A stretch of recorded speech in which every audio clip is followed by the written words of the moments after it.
Olivier Milsan, bonjour. Bonjour. Je suis heureux de vous retrouver pour cette 3e édition du Truffle IT Exchange. On s'était vu l'année dernière, vous êtes le patron pour la France de Momac. Momac, c'est une société qui permet d'aider les opérateurs à améliorer leur expérience utilisateur.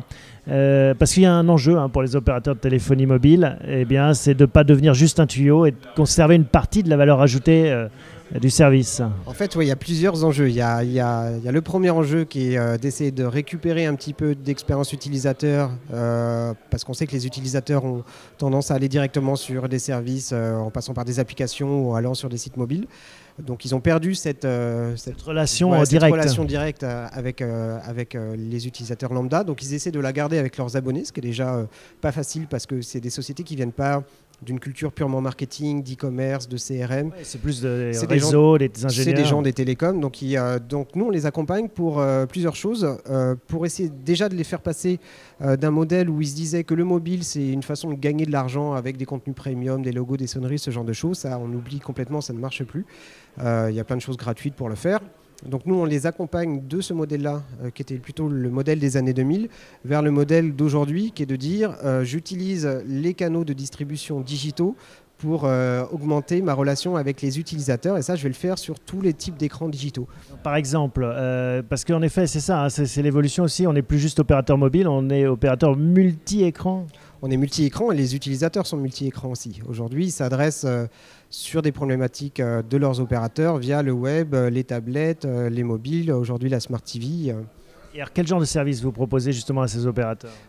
Ce qu'on fait assez souvent, c'est par exemple tout ce qu'on appelle le self-care. Il faut savoir que les opérateurs dépensent des millions et des millions d'euros dans des call centers pour se faire appeler par des gens qui ne sont pas contents et qui le sont encore moins en général parce qu'ils ont l'impression de parler à des robots en face d'eux.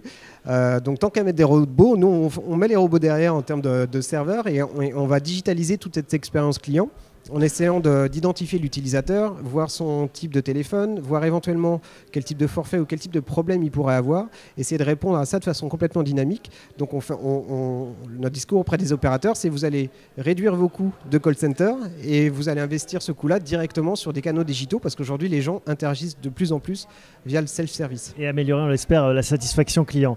Une autre évolution que vous observez à côté du multi-écran, c'est l'évolution vers en effet le transactionnel, le commerce. On passe d'un monde de contenu, de consommation d'informations à un monde vraiment de transactions.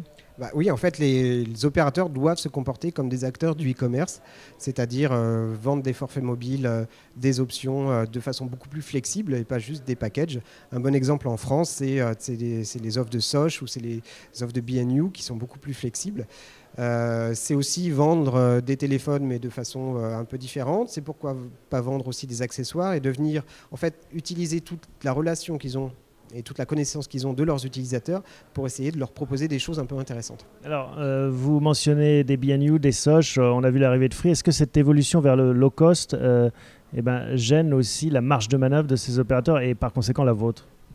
Je pense en fait ce qui change la donne, c'est que les offres doivent changer beaucoup plus rapidement qu'avant. Et donc ils ont besoin de solutions aussi beaucoup plus flexibles. Et c'est là, nous, on est intéressant auprès des opérateurs parce qu'on a une solution qui est complètement cloud.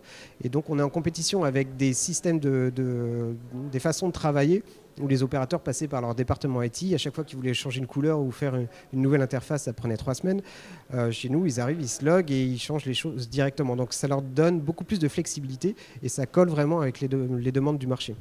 Merci Olivier, à l'année prochaine. J'espère. Au revoir.